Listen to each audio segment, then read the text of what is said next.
Donald Trump today insisted he would call Theresa May right now about the Parsons Green bombing after he sparked a new row over intelligence sharing.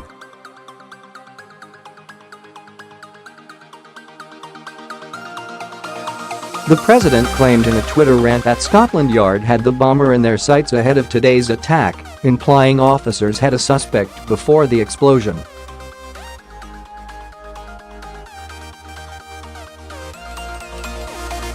Both Mrs. May and the Met Police blasted Mr. Trump today for speculating about the fast-moving investigation.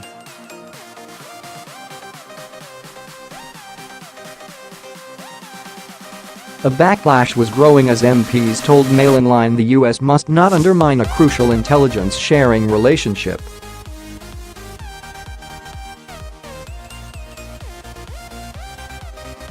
The row is a revival of damaging split between London and Washington in May, when shared intelligence about the Manchester bombing was handed to U.S. media.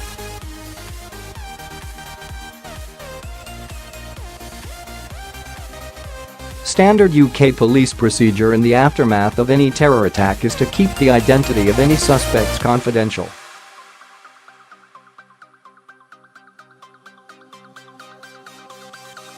The tactic allows rapid arrests to be carried out without alerting the prime suspect or their family and friends.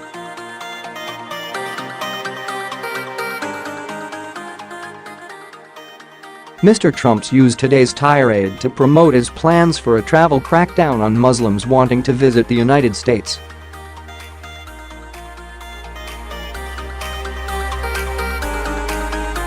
Speaking from Downing Street, after chairing a meeting of the government's Emergency Cobra Committee, Mrs. May said, "I never think it's helpful for anybody to speculate on what is an ongoing investigation."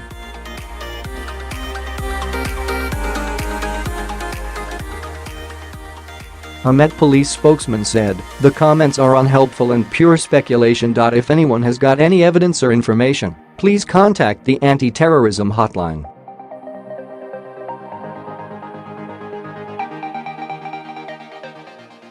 The force declined to give details when asked by Mail in Line if they had a suspect, evidence of a wider plot, or if any suspect was seen on CCTV.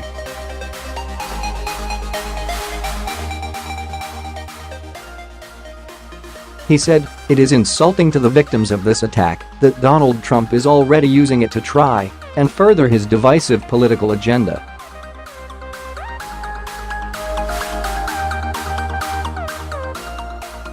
Once again, Trump has shown he is not fit for the office of U.S. President. Labor MP Stephen Doughty, a member of the Home Affairs Select Committee, told the Mail in Line the president should not have intervened.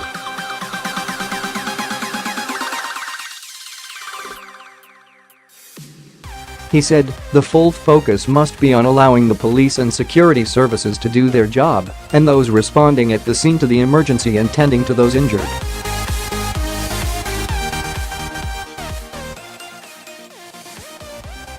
Mr. Doughty warned the United States was endangering the special relationship by interfering in British investigations.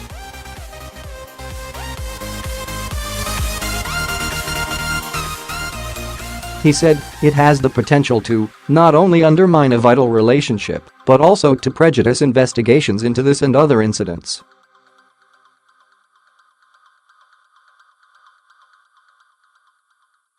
Mr. Doughty said it is obviously not the first time key pieces of information about a terror attack have been leaked by the U.S. after details of the Manchester bombing investigation were printed in American newspapers.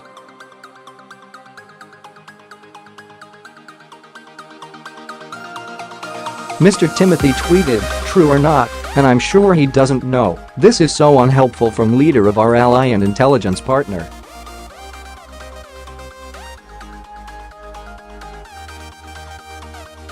London Mayor Sadiq Khan, who has clashed publicly with Mr. Trump before over London terrorism, told LBC today he had not seen the tweets but insisted the focus must be on allowing the police to get on with their job.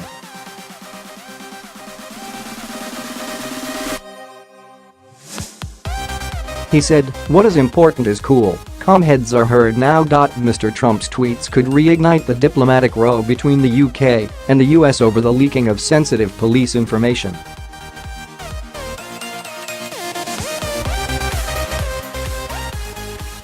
In May, the UK police temporarily stopping sharing intelligence about the terror investigation with America over a series of leaks about the Manchester bombing.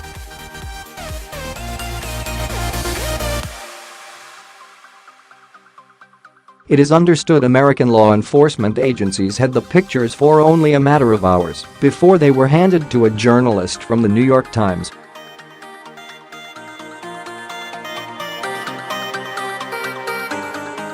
The leak was the way Britons discovered the identity of the bomber Salman Abedi. Greater Manchester police did not confirm his name until later. At the time, Mrs. May warned continued leaking would undermine the special relationship.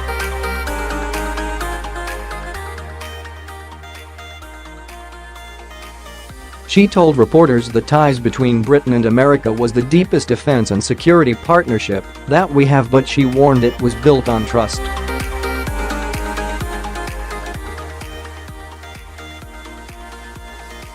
Part of that trust is knowing that intelligence can be shared confidently, and I will be making clear to President Trump today that intelligence that is shared between law enforcement agencies must remain secure, she added.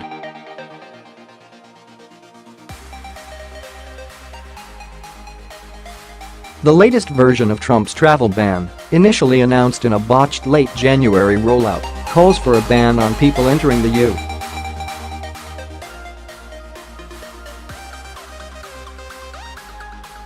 U.S. from 6 terror-prone countries that are also Muslim-majority nations. It also bars the entry of most refugees from anywhere in the world. Federal court challenges have resulted in exceptions being made for travelers who already have